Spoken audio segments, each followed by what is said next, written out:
Okay, last presentation of the day is Rohit. Yes, sir. I'm sharing my screen.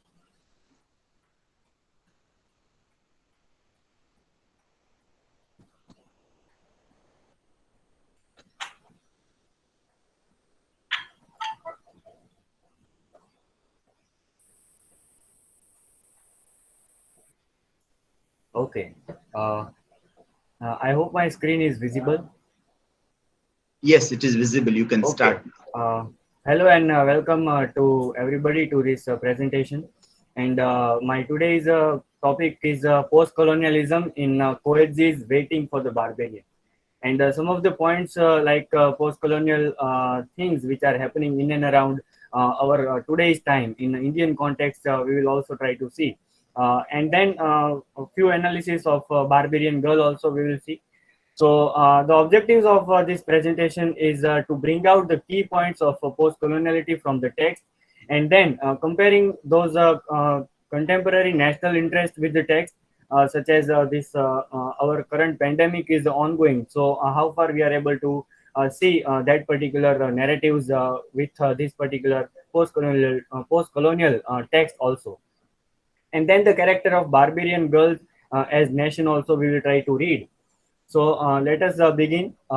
Once colonized is always colonized. That particular sentence, if we want to apply, that J.M. Coetzee has written this novel, Waiting for the Barbarians, in 1980.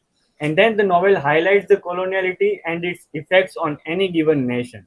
So this novel is applicable to, so that we can say that it has completed the test of time, and that it has passed throughout the ages and the century, and then also it is very much relevant in today's time, and the plotless storyline enables readers to interpret the novel in their own way. Then nameless characters such as magistrate, barbarian girl, and other, they are applicable in many contexts after and taking as metaphor, that the nameless characters we can see as a metaphor also. Then to cite Bill Ashcroft's definition of what is post-colonialism, that the term post-colonial was originally used by the historians to describe the period after colonization. In literary criticism, it has been used since the late 1970s to discuss the various cultural, political, and linguistic effects of colonialism. As a term, post-colonialism has subsequently been widely used to signify the political, linguistic, and cultural experience of societies that were former European colonies. So, after taking this particular idea of post-colonialism, we can see that how far our contemporary times can be seen as post-colonial text also, and then taking as an example that where are the barbarians lie in our country. So barbarians are within the country.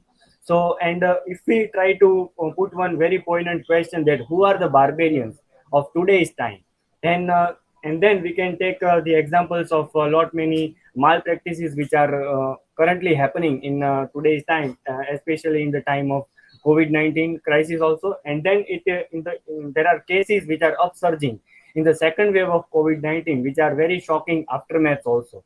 The aftermaths of this particular pandemic is there are lot many bodies scattering over this crematorium also. And then uh, and then there is we also try to question that lack of medical and healthcare services, that is to be seen as uh, the practice of barbarian. And then if we try to question who are conducting all these practices, that there are lot many medical personnel also, there are lot many government officials and personnel also who are currently included, who are currently involved in that particular practices, so that can be seen as a barbaric practice also. And then there is one news article I was reading from the Guardian, that to cite that particular quote, that his government is facing mounting criticism for its handling of the crisis, as oxygen, drugs, tests, and hospital beds remain in critically short supply in the worst hit areas. So that particular thing is to be seen as barbaric practices. Then their government and people who are in power are failing to provide that particular basic facilities to people. And then even there are a lot many essential things such as oxygen cylinders and remdesivir injections that are also falling short in supply. So that particular thing can be seen as the black market and selling indirectly towards the people who are elite and privileged. So that particular practice also can be seen as barbaric. So barbarians are within the country. Then if we try to look at a barbarian girl and nation, if we compare this particular character of barbarian girl and the nation, then character of barbarian girl is disfigured and has many scars on her body. So his being disfigured and having scars on her body can be seen as nation is continuously getting degraded in terms of management and in terms of good governance, and then continuously leaving lot many scars such as the lack of as I've already said, that lack of particular healthcare services is also not provided, and many other strain of a lot many mismanagement can be taken. And then Coetzee cites in that particular novel, Waiting for the Barbarian, while I have not ceased to see her as a body maimed, scarred, harmed, she has perhaps by now grown into and become that new deficient body, feeling no more deformed than a cat feels deformed for having claws instead of fingers. So even the sense of having scars and getting disfigured body, so that particular thing also is not getting sensed by that barbarian girl. That is highlighted here. And then blindness of that particular barbarian girl. So as we can see that she only can see through the peripheries and from the side from the sides of her eyes. So that particular blindness or partial blindness can be seen as metaphor for the awareness of people. Yet, even as power roles are on the peak and they are continuously brainwashing our human psyche and our things and our thoughts as mass, but still the mass of people continuously thinks rationally. So that particular nuances of getting raised and thinking rationally towards the notions of power, that is still there, and the insight of looking critically, even though there are lot many suppressions, lot many pressures are there from the government and power, then too barbarian girls is able to see some sort of vision in from her body. So that is to be seen here.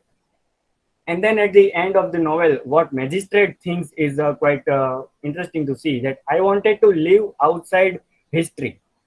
I wanted to live outside the history that empire imposes on its subjects. Even though magistrate very loyal,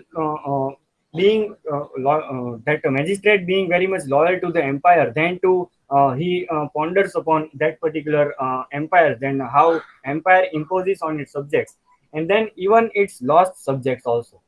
I never wished it for the barbarians that they should have the history of empire laid upon them. So that particular ponderings of magistrate is worth considering over this among all this post-colonial and barbaricism of the society. Then can be seen with this reference. Thank you. These are the work that I have cited. Thank you. Thanks a lot. Okay, you can stop presenting. One question we can take, one question to Rohit, anybody, either Ruchi or Rupa. If you have one question, you can ask. Other students, I request you to start marking. I have shared the link in the chat also. So start Rohit, completing your marking work. Yes, Ruchi. my question is that if we try to look at the notion of barbarism in our country, then can we find to come out any ways to come out of that zone, or it Yes. is quite impossible or difficult? If you can comment. Yes, sir. As you have rightly said, that whether if you even if you try to come out from that particular notion, that even after knowing that we all are facing lot many barbaric acts upon us, then to whenever that particular chatpatahat as a layman, if we want to see that we also try to come out from that particular notion.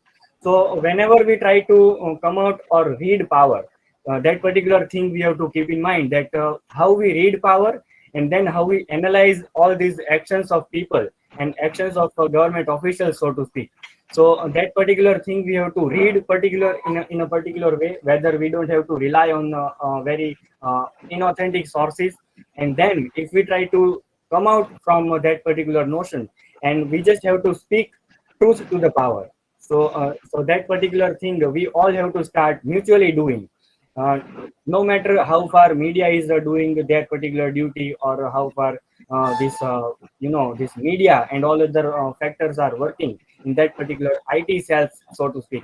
So even after knowing that they all are doing some psychophancy towards government, then to as an individual or as a civilized person or as a citizen of a country, we have to mutually decide that what stand we have to make, and then how far we are able to exercise our own choices.